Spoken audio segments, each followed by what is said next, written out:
que le furio, c'est vraiment quelque chose qui existe pour de vrai. Et le terme furio, en fait, c'est un terme japonais, vraiment japonais, bon certes, l'équivalent français étant la délinquance, mais le terme furio japonais, ça veut dire bon. Alors, pour vous la faire courte, furio, c'est négativement bon, bon n'a rien. Et en fait, ce sont les marginaux, ce sont vraiment ces délinquances. Les voyous. Voilà, c'est ce qu'on va dire les loupards. J'aime pas trop ce terme, mais ça me mais fait les loupards, en plus, il y a un côté un peu époque et tout qui est trop mignon. Vintage.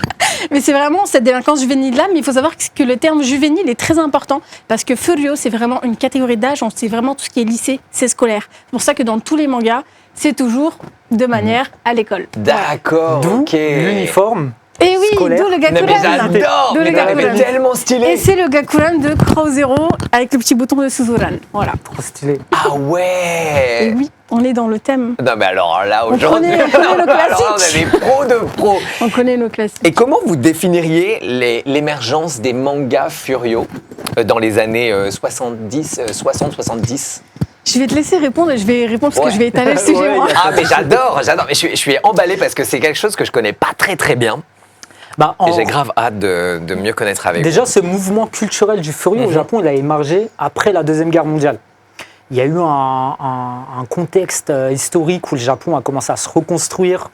Il y avait une industrialisation massive qui se faisait et un ras-le-bol des jeunes de la société qui étaient souvent mis dans des cases, qui ont commencé à s'inspirer des mouvements de l'Ouest, des États-Unis, des jeunes bandits de... Mais tu parles de Bosozoku là. Ouais, des Busozoku. C'est autre chose encore. Ouais.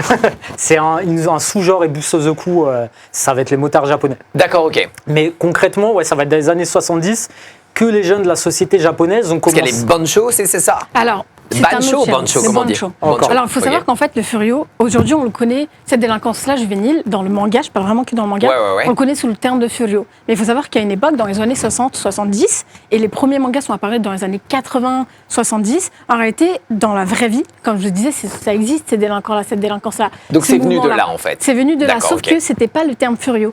Comme tu viens de dire, bancho, le terme bancho désignait vraiment le chef d'une école, en fait. Et c'est D'accord, ça, ok. le bancho, c'est vraiment le chef d'un gang, en Le fait. chef de clan. C'est Ouais, ça. ouais. Et c'est pas clan, parce que clan, c'est aussi un autre niveau. De gang, carrément. C'est vraiment celui de l'école, quoi. C'est Ouais, vraiment le d'accord. bon Ah chose, oui, c'est d'accord. celui de l'école Ok. qui maîtrise toute l'école.